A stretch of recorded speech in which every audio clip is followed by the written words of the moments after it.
এত সহজে গরুর মাংসের শামী কাবাব তৈরি করা যায়, না দেখলে বিশ্বাসই করতে পারবেন না। আপনাদের ঘরে যাদের প্রেসার কুকার রয়েছে তারা প্রেসার কুকারে করে নেবেন, একদম কম সময়ে এটা হয়ে যায়। আর যাদের প্রেসার কুকার নেই তারা পাতিলেই করতে পারেন, সমস্যা নেই।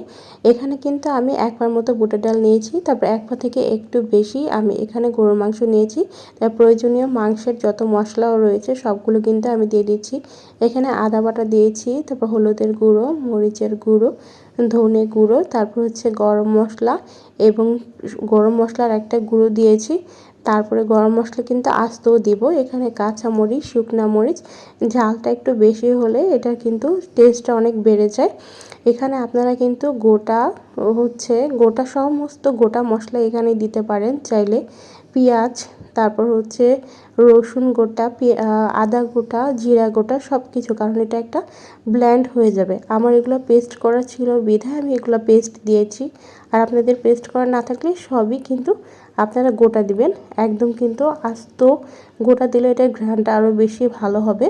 তো সব কিছু দিয়ে দেওয়ার পরে পরিমাণ মতো পানি দিবেন। পানিটা কিন্তু খুবই সাবধানে দিতে হবে, বেশি হয়ে গেলে কিন্তু তরকারির মতো ঝোল ঝোল হয়ে যাবে।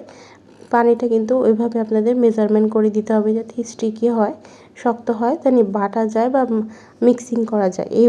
এরকম পর্যায়ে আপনাদের রাখতে হবে। যে দেখতে পাচ্ছেন এরকম পর্যায়ে আমি কিন্তু এটা বেটে নিয়েছি।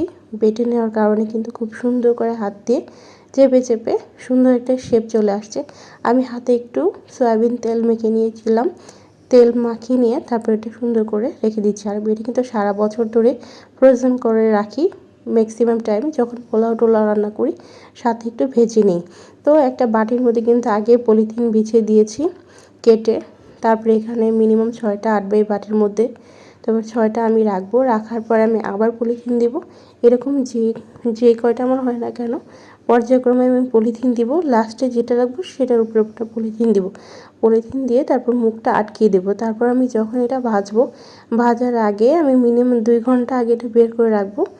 বের করে রাখার পরে আমি এটা ডিমের মধ্যে কোটিং করে তারপরে কিন্তু এটা ডিপ একদম নর্মাল আছে কিন্তু ভাজতে পারবেন না। চুলার তাপটা একটু লো থেকে মিডিয়াম রাখবেন। একদম লো রাখলে কিন্তু এটা গলে যাবে।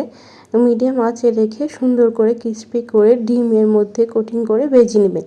আপনারা যখনই এটা বানাবেন না কেন মনে হবে একদম ইনস্ট্যান্ট বানিয়েছেন, আগে থেকে ফ্রোজেন করা এটা মনে হবে না। টেস্টটাও কিন্তু অনেক ভালোই থাকবে।